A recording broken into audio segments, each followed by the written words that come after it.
Assalamualaikum warahmatullahi wabarakatuh. Kami dari kelompok kimia akan mempresentasikan tentang materi kami, yaitu kimia inti dan radioaktivitas dari kimia pertanian. Next. Kelompok kami yaitu kelompok 2, beranggotakan yang pertama Rofiatus Latifah Zahro dengan NIM 13321008987. Kemudian ada Dava Ulhaq dengan NIM 133210088. Kemudian ada Bima Kiranahani dengan NIM 133210089 dan saya sendiri Dodit Aldiriansyah dengan NIM 133210090. Kemudian ada Tessa Oktavira Dewanti dengan NIM 133210091. Yang terakhir ada Inggar Ova Kurniawati dengan NIM 133210092. Next. Untuk materi pertama akan dijelaskan oleh teman saya, yaitu Rofiatus Latifah Zahro. Kepada Via kami persilahkan. Baik, terima kasih. Saya akan menjelaskan tentang definisi dulu ya. Yang pertama ada definisi kimia inti adalah kajian mengenai perubahan-perubahan dalam inti atom. Perubahan ini disebut reaksi inti. Peluruhan radioaktif dan transmutasi inti merupakan reaksi inti. Yang kedua ada radiokimia, yaitu mempelajari penggunaan teknik-teknik kimia dalam mengkaji zat radioaktif dan pengaruh kimiawi dari radiasi zat radioaktif tersebut. Yang ketiga ada radioaktivitas, adalah fenomena pemancaran partikel dan atau radiasi elektromagnetik oleh inti yang tidak stabil secara spontan. Semua unsur yang memiliki nomor atom lebih besar dari 83 adalah radioaktif. Next. Selanjutnya ada perbedaan reaksi inti dan reaksi kimia. Reaksi inti yang pertama yaitu unsur dapat dirubah dari satu bentuk ke bentuk lain. Yang kedua melibatkan partikel dalam inti. Yang ketiga energi yang terlibat besar. Yang keempat ada kecepatan reaksi tidak tergantung pada konsentrasi, suhu, tekanan, dan katalis. Selanjutnya ada reaksi kimia. Yang pertama yaitu tidak menghasilkan unsur baru. Yang kedua melibatkan elektron pada kulit terluar. Yang ketiga energi yang terlibat kecil. Yang keempat kecepatan reaksi tergantung pada faktor luar seperti konsentrasi, suhu, tekanan, dan katalis. Terima kasih kepada Via yang telah menjelaskan materi pertama. Kemudian kepada teman saya Dava Ulhaq, saya persilahkan untuk memaparkan materi kedua. Kemudian ada inti atom atau nukleus.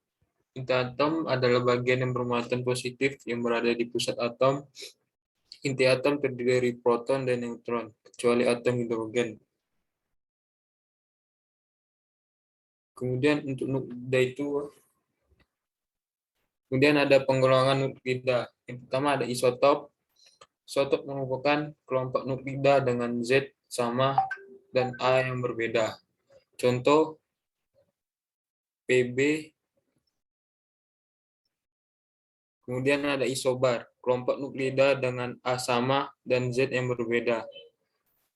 Kemudian ada isoton, kelompok nuklida dengan N sama, dan yang terakhir isomer nuklir yang merupakan kelompok nuklida dengan A dan Z yang sama. Nuklida ini memiliki sifat kimia yang sama tetapi tingkat energi yang berbeda.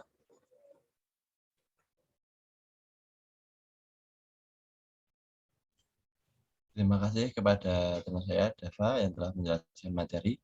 Kemudian kepada Bima Kiranahani untuk menjelaskan materi berikutnya. Kepada Bima, saya persilahkan.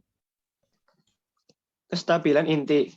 Yang pertama, semua inti yang mempunyai proton 84 atau lebih tidak stabil. Kedua, aturan ganjil genap, yaitu inti yang mempunyai jumlah proton genap atau jumlah neutron ganjil lebih stabil daripada inti yang mempunyai jumlah proton dan neutron ganjil. Bilangan sakti atau magic number.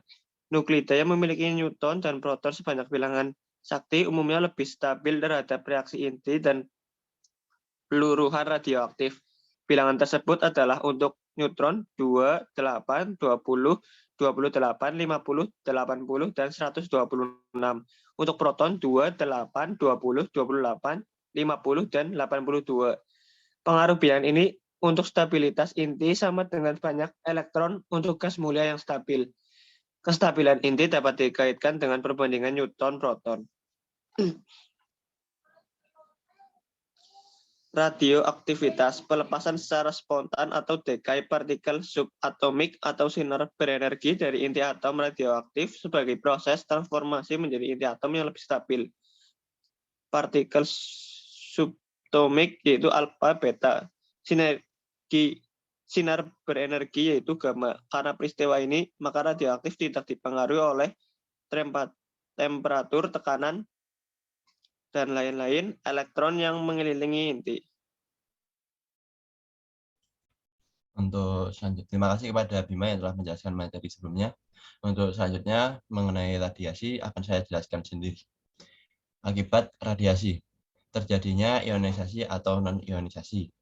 Radiasi yang tidak cukup kuat, tidak cukup untuk merusak atom, namun hanya menggetarkan atom disebut non-ionisasi. Kemudian, radiasi yang membawa energi tinggi mengakibatkan putusnya ikatan pada inti disebut ionisasi. Contoh sumber radiasi yang dapat mengakibatkan ionisasi alfa, beta, dan gamma adalah radiasi menimbulkan energi yang tinggi. Ketika energi yang tinggi dilepas, berinteraksi dengan suatu mineral dapat mengakibatkan hilangnya elektron dari atom materi tadi, sehingga berbahaya bagi kesehatan. Pada peristiwa kimia, hilangnya elektron akan membentuk kation. Next. Fakta menarik tentang pelepasan radioaktif. Prosesnya random. Tidak dapat diprediksi kapan suatu atom akan mengalami dekai.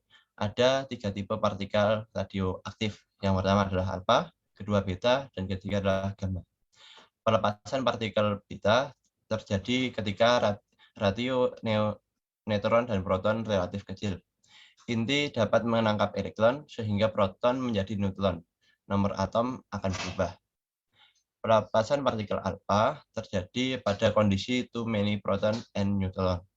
Pelepasan partikel gamma terjadi karena inti kelebihan energi, sehingga perlu membebaskannya.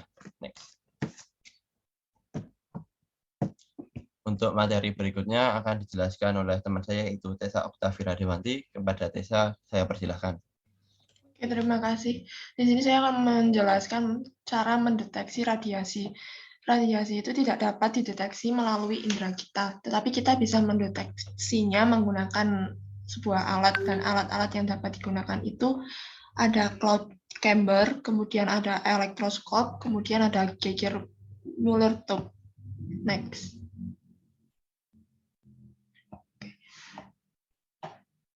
Ada 3 tipe partikel radioaktif, yaitu yang pertama ada alfa, kemudian yang kedua ada beta, dan yang ketiga ada gamma.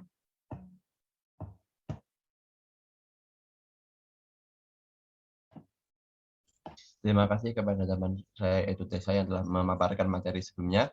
Untuk selanjutnya, materinya akan dijelaskan oleh teman saya, yaitu Inggar Rova. Kepada Inggar, saya persilahkan. Perbedaan sinar X dan sinar gamma. Panjang gelombang pada sinar X lebih panjang daripada sinar gamma, dan sinar X dipancarkan oleh elektron, sedangkan sinar gamma dipancarkan oleh inti. Kegunaan radioaktif sendiri yaitu digunakan untuk mengetahui cara pemupukan yang sesuai pada tanaman tertentu, digunakan untuk mengetahui kapan umur tanaman yang baik dan siap untuk diberikan pupuk, dan untuk memberantas hama penyakit dan mengurangi populasi serangga dengan membuat hama jantan menjadi steril. Sekian presentasi dari kelompok kami. Kurang lebihnya tidak dapat kami mohon maaf. Jika ada pertanyaan atau kritik saran, silakan ditanyakan melalui grup WA. Kurang lebihnya mohon maaf. Bila taufik wal hidayah. Wassalamualaikum warahmatullahi wabarakatuh.